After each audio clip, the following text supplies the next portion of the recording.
Hello， 大家好，我是 Eason。Sony 在2012年所推出的 RX-1 是一台在相机历史上极具突破性的作品，它创下了当时世界最小的全画幅相机的纪录，重新定义了辨析与画质的界限。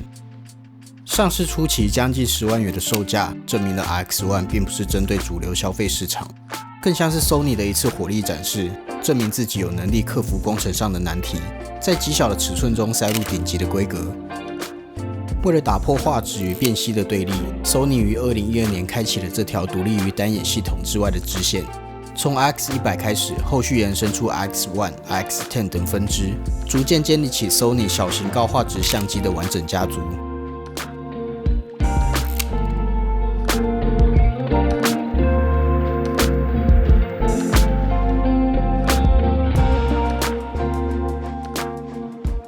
其中家族大哥 RX-1 搭载了与当年的旗舰单眼 A99 同级的2400万画素全片幅的感光元件，并搭配一颗35毫米 f2.0 的大光圈蔡司镜头。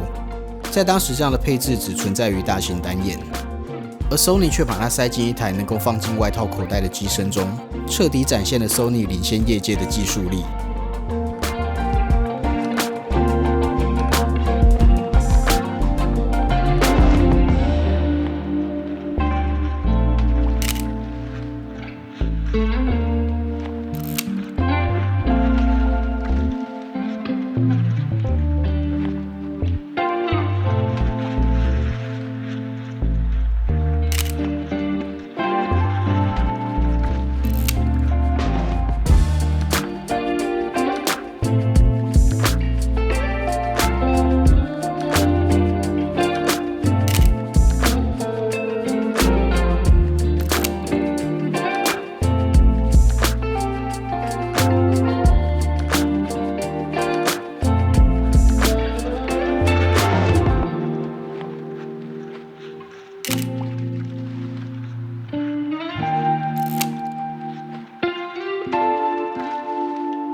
很棒。我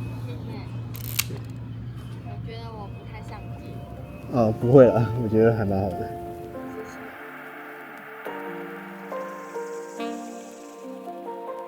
RX-1 的机身与镜头都是金属材质，重量约480公克左右，手感扎实但并不笨重。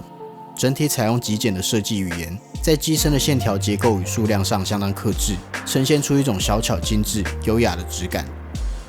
为了维持上述的风格，机身前方只有一小块平面的蒙皮作为指滑之用，在握持手感上自然不能有太多的期待。我个人会推荐加装拇指柄，能有效提升拍摄时的稳定性。涂装使用了一种接近于消光的细腻平滑质感，给人高级精品的感受。但缺点就是十分容易沾染指纹，像我这种对外观比较在意的人，就需要更频繁的去清洁擦拭。镜头提供实体的对焦环与光圈环，回馈感明确，使用起来非常舒服。比较特别的是，本机的镜摄模式也是以旋转切换的方式整合在这颗精致的镜头上。镜头根部有 Sony 全片幅系列标志性的亮橘色装饰环，替整台相机增添了视觉亮点。最后分享一个在硬体上我个人不太喜欢的细节，就是相机快门的键程很长，而且手感偏软。在操作上给人一种拖泥带水的感觉，没有办法很干脆的回应出拍摄者的操作意念。我会推荐加装上快门钮来改善这一点。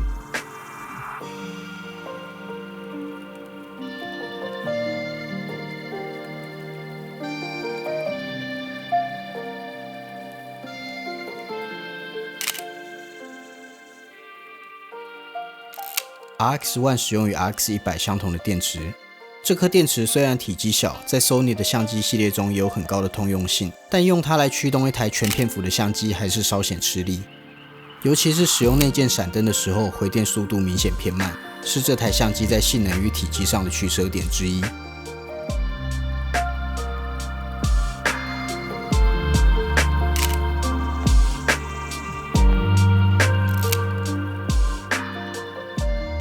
RX-1 采用对比式自动对焦，静态拍摄表现还算合格，但在低光源或主体有移动的情况下容易失焦。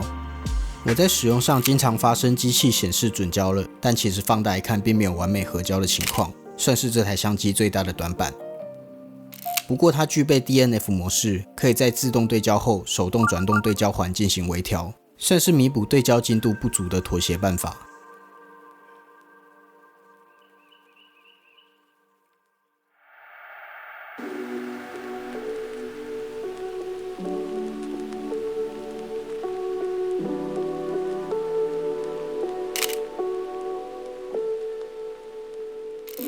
RX1 的画质即使放到今天来看，依然可以说是相当优秀。与蔡司合作的这颗特制松拿镜头，实现了体积、光圈与画质三者间的绝佳平衡。7组8片的结构包含了3片非球面镜片，搭配蔡司著名的 T-Star 镀膜，在用料上只能用奢侈来形容。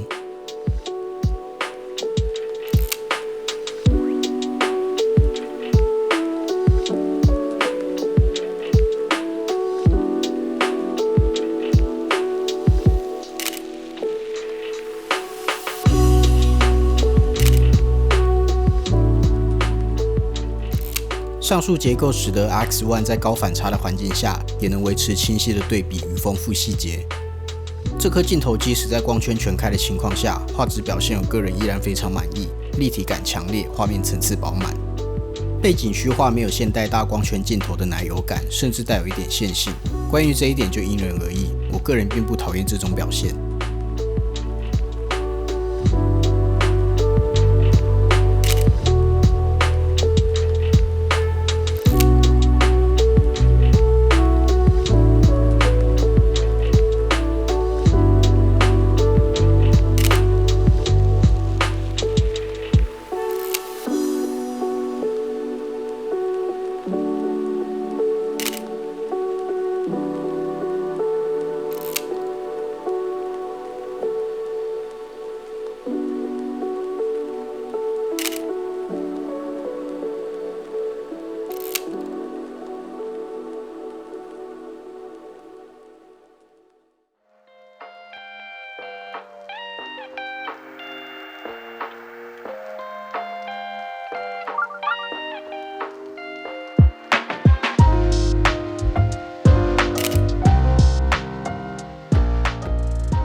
机身内的标准色彩风格偏向饱和，对比强烈，特别是绿色的部分偶尔会诠释得过于鲜艳。这种风格与现在的流行趋势比较不同，可以明显感觉到是稍微有点年代的数位色调。黑白模式的阶调表现相当丰富，对比适中，加上全片幅的宽容度，在后置上有相当宽裕的空间。最近20公分的近摄能力虽然并没有特别突出，但也足够应付日常场景。距离 RX1 这个产品线的更新已经可以追溯到10年前。之所以这次影片会选择这台相机，是因为近期有传出 Sony 的工程人员询问用户对这台相机有什么未来的期待，似乎暗示了 Sony 有重启这个系列的打算。加上在日本拍卖上看到不错的二手品相，也算是一员学生时期曾经想拥有这台相机的梦想。以上就是本次影片的所有内容。如果你曾经使用过 RX1 这个系列，欢迎在留言区分享你的故事与体验。还没有订阅的朋友也请记得按下订阅键，支持我们继续制作更多关于经典相机的内容。如果还有什么想看的题材，也可以分享给我参考。我是Ethan，我们下次再见，拜拜。